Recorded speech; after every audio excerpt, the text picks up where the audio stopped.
In the dying light of an Arizona sunset, the sky was streaked with copper and blood-red hues, stretching long shadows across the ragged cliff's edge. The wind swept harshly across the rim, carrying whispers and breath from men who had already decided a young girl's fate. Clara Holt stood at the cliff's edge, not by choice. Her wrists were bound tightly, and a sack that reeked of mildew and decaying onions was pulled over her head. Every tremble made the rope dig deeper into her skin, but the silence around her cut deeper still. Behind her, voices murmured. One asked if the height was enough. A cold, slurred response came from Mayor Vernon. She ain't getting back up. Then came a voice she dreaded most, her stepfather, Amos. She brought shame on us, said no to the mayor. Now she'll learn the cost. Clara's lips were dry and broken from crying. Though she couldn't see, the sounds painted everything. Boots scraping over frost, heavy breathing from the men who would end her life. Do it, Vernon ordered. And then they did. The ground vanished beneath her feet as the wind swallowed her scream. Branches whipped her skin, rocks tore at her dress, and then came a violent stop. A ledge caught her in the fall, breaking her ribs and throwing her limp into the snow. She didn't die, though she was meant to, half-buried, lungs burning, pain screaming through her ribs. Clara drifted in and out of consciousness. The air was thick with pine and the metallic scent of her own blood. Then came the sound of hooves, not frantic, but steady. A figure dismounted and stood beside her. She couldn't lift her head, but a firm, calm hand touched her shoulder and then checked her pulse. You're alive, came a voice, deep, even. No panic, just care. He wrapped her in a thick, fur-lined cloak and lifted her gently onto the back of a horse. The animal moved slowly, without urgency, through the forest as her mind faded again. When she awoke, it was to firelight and the scent of cedar smoke. She lay on thick furs inside a small lodge, the walls lined with hides. A fire crackled nearby, and the pain, though still present, was dulled by rest and medicine. Across the fire sat the man. He didn't speak or rise. He simply set a small wooden cup beside her, filled with steaming tea. Clara barely found her voice. Why didn't you take off the sack? His eyes met hers, calm and unreadable. I don't take what isn't offered. You knew they meant to kill me. I saw someone left to die. That was enough. His stillness unsettled her more than anger would have. She studied him, the strength he carried in silence. What's your name? She asked. Silver Wolf. He didn't ask for hers. After a pause, he added, You have no name now. That means you get to choose one, when you're ready. She looked at the cup. Steam curled upward like the ghost of a forgotten world. She took a sip. Her hands shook. For the first time since the fall, she felt seen. Not for her bruises, but for the part of her still trying to hold on. The pine trees outside stood tall and still, their branches heavy with snow like memories clinging too long. Inside, the fire glowed soft and amber. The small lodge wasn't just shelter, it felt like a refuge. Every stone, every hide was placed with care. Roasting potatoes gave off a rich aroma, mingling with the cedar smoke. Clara lay still, wrapped in wool, her back warmed by the blanket. The sack still covered her face, but her hands were free. Each breath ached, but each one reminded her she was alive, because someone had made sure of it. She hadn't heard him return, but she sensed him. Silver Wolf, quiet as snowfall, moved like part of the forest. He'd carried her here, left her space, asked nothing. A presence that hovered not with threat, but with safety. Her fingers found the edge of the sack. Slowly, she pulled it off. Firelight greeted her first, then the shadows dancing against the lodge's walls. Near her, a bowl of water gently rippled. She leaned over it and saw herself. Bruises marked her face, her lips were cracked, her hair tangled and filthy, but her eyes stared back, bright and awake. Near the bowl sat a wooden comb, carved with a feather on its handle. Not placed as a gift or command, just there, quietly offered. Beside it, a pair of worn leather gloves, stitched with faded red thread, made for a woman's hands. She understood their meaning. This wasn't pity. This was invitation. This was welcome. Her chest tightened. It had been so long since she'd felt anything close to that. She picked up the comb and began to work through her hair. Every tug hurt, but she didn't stop. Each knot undone whispered, "You're still here." The flap moved, and Silver Wolf entered, holding a pot. He placed it by the fire, nodded at the gloves and bowl, then sat quietly. She looked at him, truly looked, maybe not more than 30. His face held stillness like a carved mountain, his presence grounding. Then came footsteps, different this time. A woman entered, older, wrapped in a heavy shawl. Her face carried years and suspicion. She held a basket of eggs. "Silver Wolf," she said, her voice curt. "For the stew." Her eyes landed on Clara. They widened. "My God," she whispered. "Is that?" "She looks like." Mayor Vernon said she died. Clara froze. The eggs shifted. "She's my guest," Silver Wolf said firmly. "If you've brought food, leave it. If you've come to judge, take it elsewhere." The woman hesitated, lips tight, then set down the basket and left without another word. Clara stared at the fire, fists tightening in the blanket. "They'll come," she said softly. "They'll find me. They'll take me back." Silver Wolf crouched by the fire, calmly moving a glowing coal with a stick. "Not unless you want to be found," he said. She turned to him, searching his face. The fire flickered in his eyes, calm and unshaken. And in that moment, for the first time since the fall, she believed him. Outside, snow drifted gently through the forest, blanketing the pines in quiet. Inside the lodge, the fire burned low but steady, casting its warmth on the walls, and the girl who was no longer just a victim, but not yet ready to name what she was becoming. The small space had become Clara's only haven. She hadn't spoken in 3 days. In those long hours of silence, she simply watched Silver Wolf go about his daily routine. He moved with quiet purpose, never asking for anything, rarely speaking. He worked steadily, chopping firewood, preserving meat, boiling water. Each morning, without a word, he left a piece of warm cornbread beside her. His gestures were subtle but steady.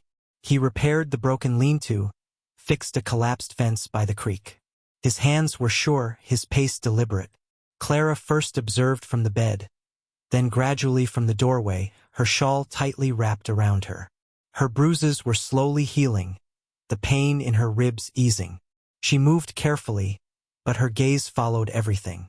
In those still moments, something long lost began to stir inside her. A fragile sense of safety. On the third night, as the woods sank into darkness, she took a place near the fire across from him. Her hair was still damp from washing. She hadn't yet found the words for the storm that raged within, but the silence between them no longer felt threatening.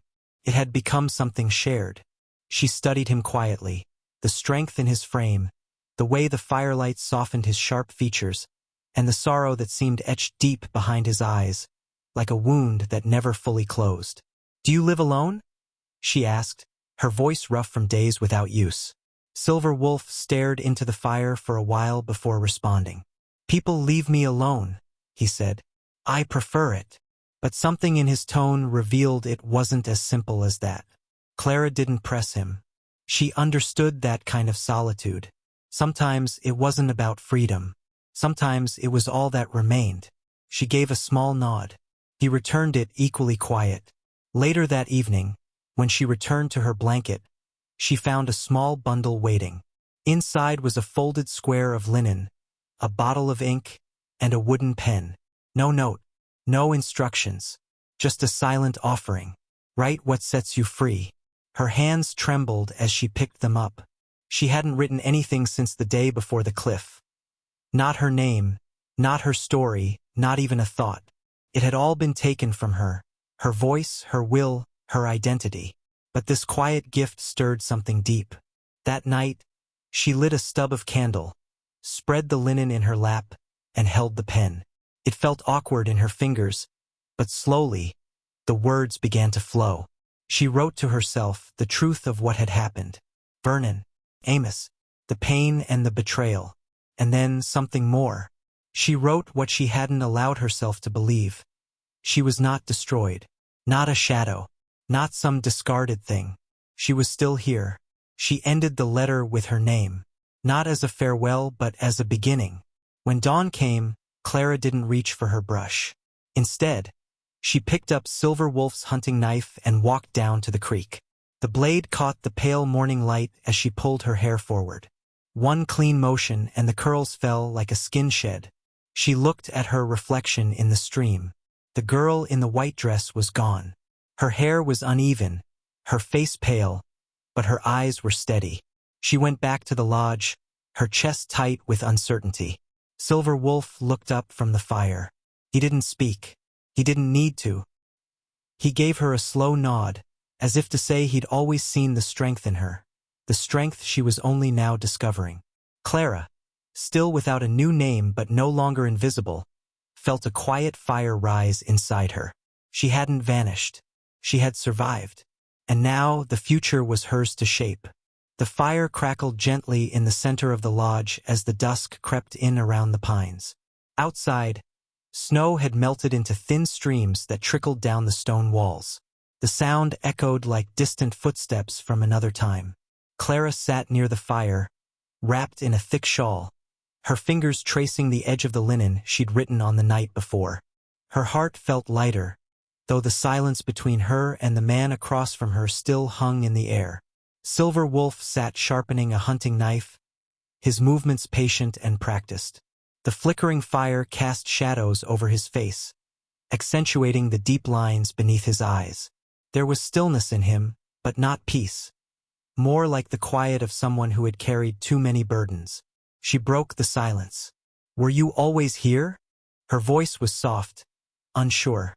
He didn't reply right away. The sound of stone scraping steel slowed, then stopped. "No," he said at last. "Not always." He laid the knife aside and looked into the flames. "I was taken when I was 9. A missionary. A school near Tucson took me in. They cut my hair, burned my clothes, gave me a Bible and a name that wasn't mine, Joseph." Clara swallowed hard. "I stopped speaking my language, not because I forgot it, but because no one would listen." He reached over, nudging a glowing coal back into the fire. "After 3 years, I ran away. Took an entire winter to find my way back. But I did." He paused, his jaw tightening. "I got married. We had a son, wild, quick as the wind." His voice softened. Then the coughing began. First her, then him. Both gone before 2 moons had passed. He didn't look at her as he spoke. "Since then, I've been between 2 worlds, not of the village, not of the town. Just here." Clara's breath caught. Not from pain, but from something deeper. Recognition. His story didn't match hers exactly, but it echoed. A different kind of exile, yet the same ache of being unrooted. She spoke quietly, her eyes on the ground. "My stepfather sold me," she told Vernon, "to settle his debts." Silver Wolf said nothing, only listened. "I said no. I said I'd rather die. So they made sure I did." Her voice cracked, or at least they thought they did. Silver Wolf reached behind him and unwrapped a small bundle made of buckskin. Inside was a knife. Not large, but solid, beautifully made. Its handle carved with the image of a howling wolf. He held it out to her. "Take it," he said. She hesitated. "It's not for killing," he added. "It's to remind you you're not prey. You're the hunter now." Her fingers slowly closed around the handle. The metal was cold, but the gesture was warmer than any words. "Thank you," she whispered. Before he could answer, a sharp whistle cut through the forest. Silver Wolf immediately stood, every sense alert. A heartbeat later, the lodge flap lifted and a young man stepped inside. Tall, lean, with paint streaked across his jaw and fire burning in his eyes. Iron Arrow. His face twisted when he saw Clara. He spoke sharply in their native tongue. "You brought her here? A white girl. Do you think the tribe won't see?" Silver Wolf didn't react. "She was left to die," he replied. "I found her." Iron Arrow stepped forward, eyes fierce. "She will bring danger. You know what they bring: disease, soldiers, lies." Silver Wolf stayed calm. She brings truth. Iron Arrow scowled. She brings risk. Clara stood slowly, the knife at her side. Not raised, not threatening, just present. I didn't ask to be saved, she said, her voice steady. But I won't apologize for surviving. Iron Arrow looked between them, then spat on the ground. Don't say you weren't warned. He vanished into the trees. The silence left behind was heavier than thunder. Clara turned to Silver Wolf. They'll come for me eventually, she said. Here or elsewhere. They will, he replied. Then I want to face them standing, not hiding. He studied her for a moment, then nodded. I'll go with you. To town. To him. Her breath trembled. Are you sure? You carry the truth, he said. Someone must stand beside it. She looked at the knife in her hand, and for the first time she didn't see the girl who had been broken. She saw someone who was ready to rise. Birch Hollow hadn't changed. The streets still ran with dust and soot, and its people still leaned from porches with narrowed eyes and louder voices. But something in the air felt different the day Clara Halt returned. She did not come hidden under a cloak, nor trembling behind someone else. She walked beside Silver Wolf in full view, wearing a faded yellow dress she had stitched back together by hand. Every seam told a story of defiance. Every step echoed the spirit of a girl they had tried to bury. The hem of her dress brushed her ankles as she passed the general store, then the livery. People stared. Eyes widened. Whispers swirled in the dust like smoke. That's her, someone murmured. Isn't she dead? No, that's Clara Halt. Silver Wolf walked at her side like a mountain, silent, unmoved, steady. He carried no weapon, only a quiet strength that parted the murmuring crowd as they approached the center of town. There, the mayor's office stood tall, shutters clamped tight against truth. Then the door swung open. Vernon stepped out, sweat darkening his collar. Disbelief twisted into scorn. Well, he said, walking down the steps. Look what crawled out of the grave. His boots rang loud on the boards. Clara Halt, you really are a ghost. Thought the coyotes left nothing but bones. She stood her ground. You're not welcome here, he said. You belong to me. We had an agreement. The church was ready. You ran. You fell. That's on you. Clara stared him in the eye. I didn't fall, she said. I was thrown. The crowd stirred. Vernon's lip curled. You're confused. Grief does that. Makes people see things that aren't real. I'm a man of the law, and the law says you were promised. There is no law, she said. Her voice was sharp, yet calm. Just your coin purse, and a length of rope for my wrists. A murmur swept through the onlookers. Somewhere in the crowd, a chair scraped harshly against wood. Silver Wolf didn't speak. He simply moved closer, not in front of her, but at her side. I hear her, he said. It wasn't a threat, but something in his tone shifted the very air around them. Clara stood straighter. Then another voice cut through the silence. I saw the marks, declared Mrs. Godwin, the apothecary. She pushed her way to the front, apron speckled with pollen. Her eyes focused sharply on Clara's wrists. Rope burns, deep and fresh. No one ties themselves like that. Vernon turned, face tightening. That's just speculation. But then another figure stepped forward. A tall man, thin, his hands folded over a worn Bible. Reverend Carter. He cleared his throat and spoke plainly. There was never a wedding contract. No banns were read. There was no marriage. The mayor's face flushed with fury. You people forget who runs this town. But the crowd was no longer quiet. Someone muttered, maybe we remember too well. Clara moved forward, her fingers trembling only slightly as she pulled a neatly folded cloth from within her shawl. I wrote this for myself, she said. But maybe it's time you all hear it. She unfolded the linen and read aloud. Her voice wavered at first, then steadied like a flame catching wind. I am Clara Halt. I was sold, bound, thrown from a cliff because I said no. I was told I was property. That silence was the only way to survive. But I survived anyway, and I will not be silent. A heavy stillness followed her words. Even Vernon stumbled, his mouth opening, then closing. Mrs. Godwin crossed her arms. "You've said enough, Vernon. Maybe now it's time you listen." A man's voice joined, rough and sure. "We're not cattle. We choose who we are." Clara turned to them. The same faces that once looked through her now looked at her. Silver Wolf placed a hand gently on her shoulder. No words, no pressure, just presence. And in that moment, Clara knew she was no longer alone. Not in name, not in truth, not in the eyes of those who finally saw her. By the time they returned to the lodge, the snow had thinned. Patches of raw, damp earth peeked through along the trail. It was quiet behind them. Clara walked with sure steps. Her yellow dress was wrinkled, her hands dusty from the square, but her eyes were steady. The fire inside had burned low. Silver Wolf knelt to revive it, coaxing new life from memory and ash. Clara sat near him, slowly unwrapping her shawl. They didn't speak for a while, but the silence wasn't empty. It was warm, filled with a new understanding. "You stood," Silver Wolf said softly, still not looking at her. She nodded. "Because you did first." He added another log to the fire and watched the flame rise. "There is a village," he said slowly, "far south in the valley. My people, not all of them trust me, but some remember." Clara listened, her heart cautiously unfolding. "You could come," he said, "live among us. Learn the land, the sky. Be more than what they tried to bury." Her breath caught. "Why?"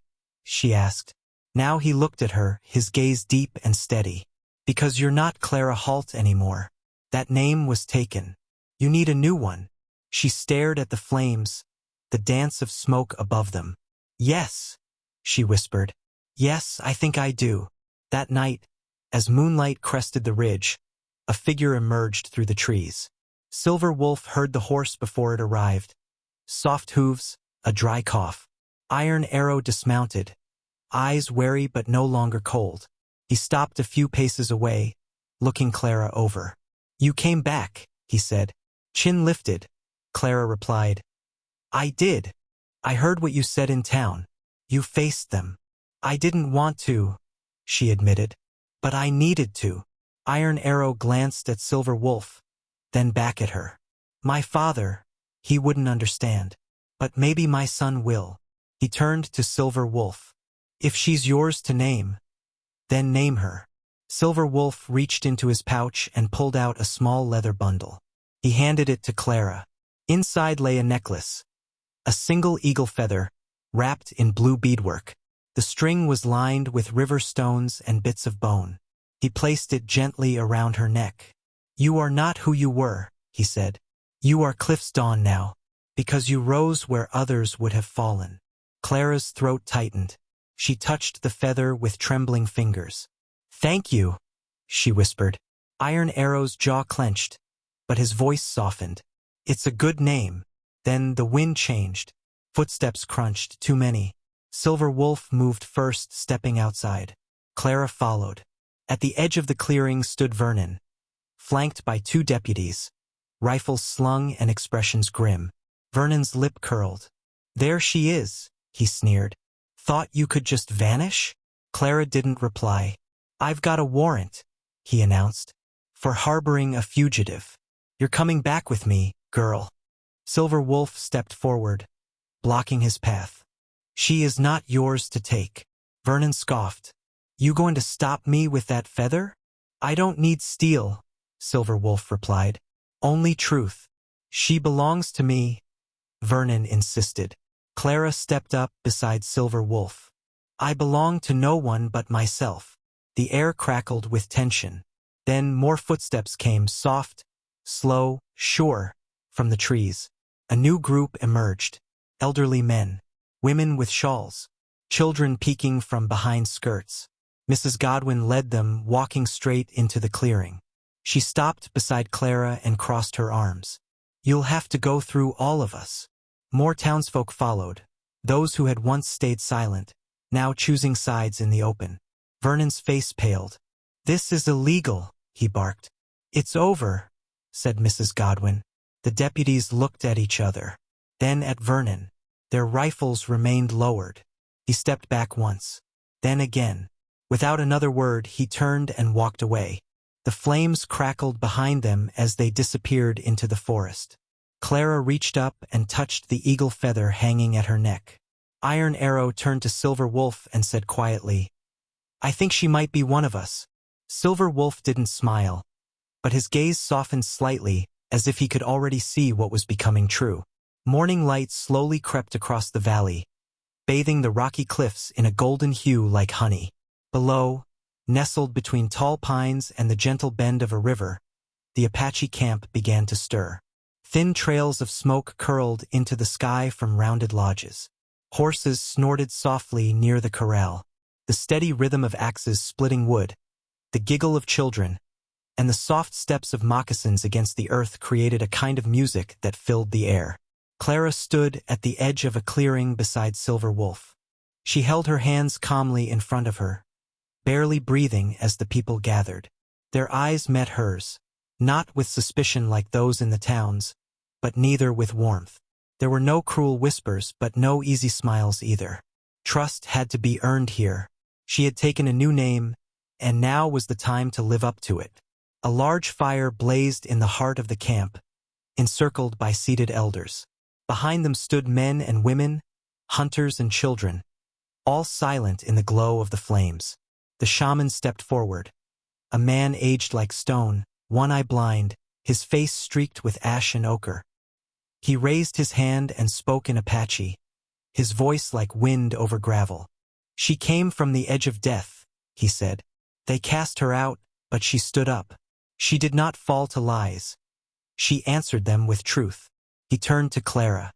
"Speak your name." She stepped forward, her voice calm and clear. "My name is Cliff's Dawn," she said, "because I rose where I was meant to disappear." The elders nodded. The shaman smiled and cast cornmeal into the flames. The sparks flew upward like stars. When the gathering ended, Silver Wolf approached her and gently touched her shoulder, guiding her toward a modest lodge at the far end of the camp. It was made of poles covered in buffalo hide, smoke already whispering from its chimney. "This is yours," he said softly. "It's your beginning." Inside, the lodge was simple. Woven mats covered the ground, a small fire pit flickered warmly near the back, and a few belongings. Herbs, a wooden bowl, and a folded blanket lay ready. It wasn't much, but it was more than she'd ever been given. When she turned, she saw Silver Wolf kneeling at the doorway, carving something into the wooden frame above it. With careful hands, he etched the image of an eagle in flight. "What is it?" she asked. "Your guardian," he replied, meeting her gaze.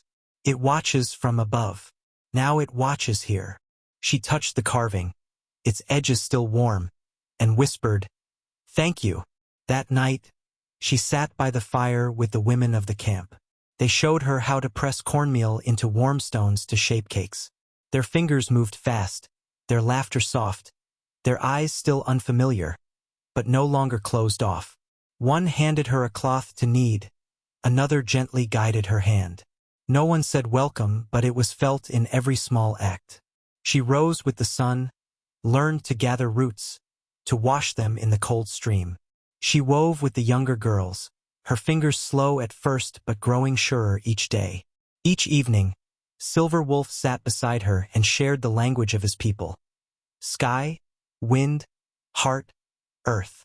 He didn't instruct like a teacher, but spoke like someone passing on memories he once feared he'd lose. She listened, not like a student, but as someone remembering a voice she'd always known. Days turned to weeks.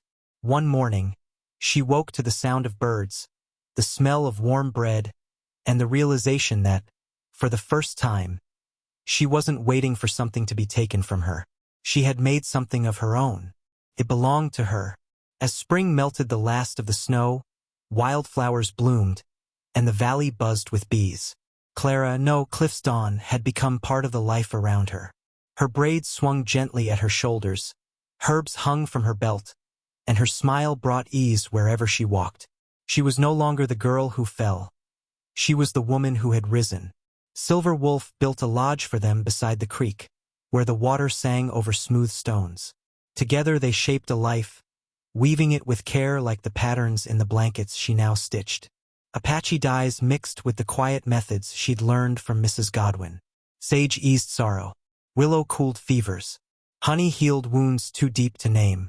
One evening, as the fire painted gold across the canyon, Silver Wolf held out a thick wool blanket, its rich colors deep with memory. "My mother made this," he said. "She gave it to me when I became a man. I've carried it since." He stepped close and wrapped it gently around her shoulders. "You are Cliff's dawn," he said. "But to me, you are the light of the whole sky." She closed her eyes, overwhelmed by the feeling of truly belonging. That night, under a full moon, they were married. Not with papers or priests, but with fire, voice, and truth. She stood wrapped in the blanket, hands in his, and spoke her name again. Cliff's dawn. This time, in Apache, it felt like it had always been hers. The village rejoiced. Even those who once doubted her now sang. Even Iron Arrow smiled. News traveled slowly to Birch Hollow. Reverend Carter and Mrs. Godwin shared it quietly. The story of the girl who had returned not to seek vengeance, but to build something better. People listened. Some came. Not many, but enough. Years passed. On the same cliff where her blood once stained the stone, Cliff's dawn stood beside Silver Wolf. Snow drifted around them like feathers. Below, the land stretched wide and free. She wore the eagle feather. She wore the blanket. And there was no fear in her anymore, only the comfort of his hand in hers. "I used to think this would be the last place I saw," she said quietly. Silver Wolf turned to her. "Now it's where you begin." She nodded, breath fogging in the cold morning air. Together, they looked toward the dawn, no longer lost, no longer alone. She had not only survived, she had been reborn, given a name, given a life, thrown from a cliff for daring to say no. She had risen stronger than the men who tried to silence her. Clara became Cliff's dawn, not just a name, but a fire alive in her chest. In the hands of strangers, she had found healing. In a village where no one knew her past, she found a future. And if this story stirred something in you, if you believe that from the ashes of pain can rise something sacred, then ride with us. Subscribe to Wild West Love Stories, where every tale is carved from heartbreak and dust, but always ends in the light. Out here, the bullets might miss, but the hearts never do. Ask ChatGPT.